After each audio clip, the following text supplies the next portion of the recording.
Have you ever realized some characters show very great potential at the beginning, but then leave without doing anything? Matsushita, Kuryuin, and also Hiyori. Yes, Hiyori.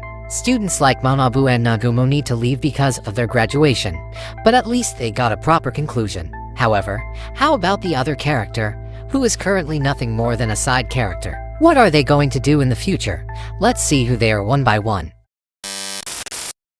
This entry might trigger a lot of people, but as much as I love Hiyori, I believe she has more potential than just a side love interest. When she was first introduced, she could quickly deduce how much sugar she needed to put in a coffee that suited Haruka taste.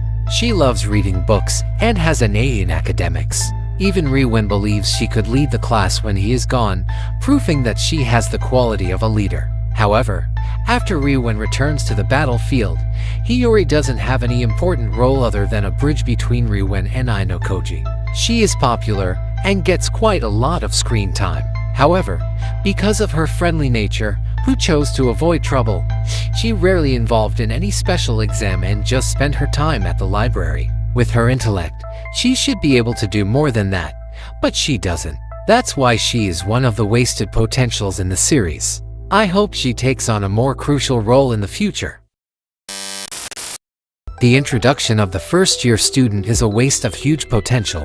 They start as a very promising character with their own personality. Not to mention there are White Room students between them who were trying to expel Ayanokoji. However, after the uninhabited island exam, their presence was reduced to just a side character who rarely appeared, with the exception of Ichika and Tsubasa. Even though a few interesting pairs of battles were formed in Volume 4.5, they were just forgotten and never mentioned again. Sadly, we might never see the battle between Sakayanagi and Ichika, or Riwen and Utomiya. Yagami expulsion is another issue, being the best in his generation but always foreshadowed by Ayanokoji.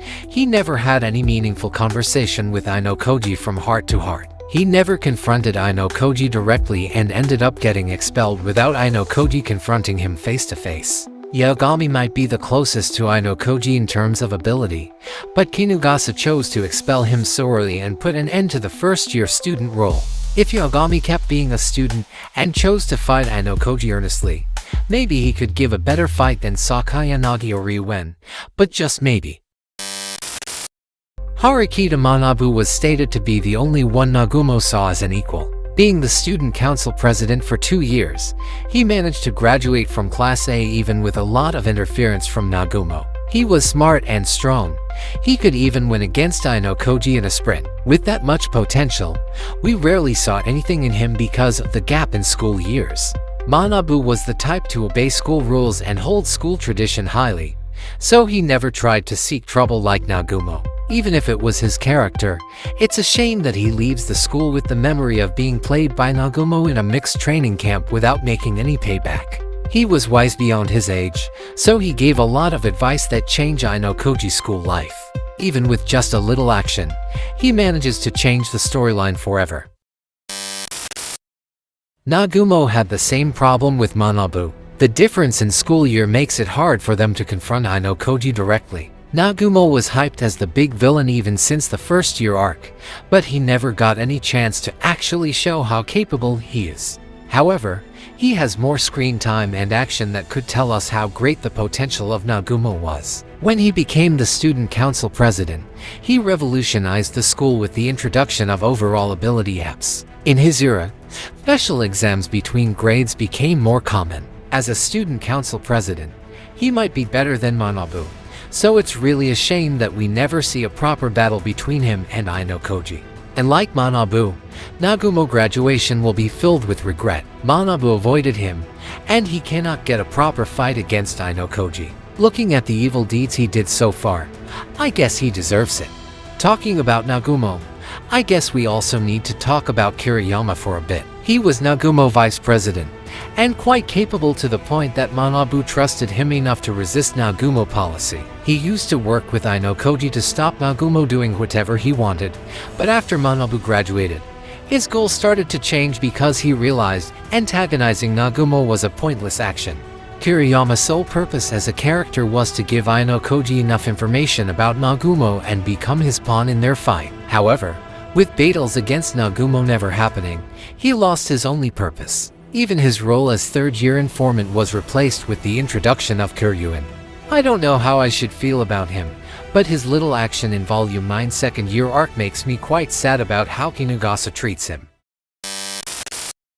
After the release of Volume 12 second-year arc, Kanzaki officially became one of the wasted characters in my mind. He was one of the most interesting characters with his unique design and his different view compared to the rest of the Ichinose class. We rarely saw him in action, but in the uninhabited island exam, he managed to enter the top 10 by himself even for a short amount of time. That alone should be enough to prove his capability. His character took more spotlight after he was planning to change Ichinose ideal in leading the class. He gathers allies to start a revolution, showing a huge potential to bring Ichinose class back to the battlefield, but Volume 12 destroys everything. He cries and begs for mercy in front of Horikita, as if he really cannot do anything on his own. I wonder where he got the confidence to start revolution if he himself gave up without even trying. His performance was totally disappointing. On the other hand, with how the story is going and the possibility of Ayanokoji transferring to Ichinose class, Kanzaki's role will no longer be needed. Just like everyone else from his class, he will blend into the background and let Ayanokoji and Ichinose handle everything. Kanzaki's goal will somehow come true, but in a very disappointing way. Matsushita drew a lot of attention when she got her own chapter in Volume 11.5 first-year arc. Turns out she was one of Ayanokoji kind who hides her full potential and just lays low in the background. She stated that she could become the top 10% in her grade, but chose to hide it because she believes Class D has no hope to reach Class A. However, she said that if Ayanokoji is willing to help the class, she will also do her best. That's why she got so much hype in the beginning of the second-year arc. However, the second-year arc passed without her doing anything that could live up to the hype. It turns out what she said her best is not even worth mentioning.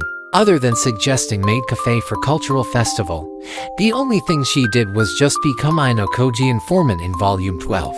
She might be good compared to a regular student, but with that much superhuman in the series, she easily becomes a side character whose most popular trait is her beauty.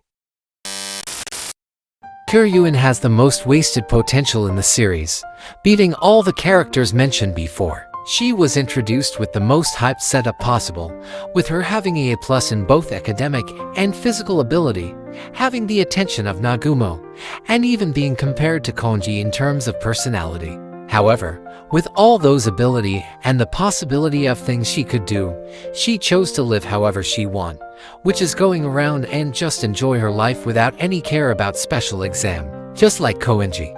However, while Koenji lived up to his hype, Kiryuin never bothered to prove herself. The only thing she did that worth noted is just helping Ayanokoji fight against Tsukishiro. Other than that, I don't even know why she exists in the story. She was introduced so late, and she didn't even involved in any plot against Nagumo. She just there to watch Ayanokoji, and cannot even give any advice that could change his life. The only good thing about her is that she already graduate. If not, she will just waste more paper to read.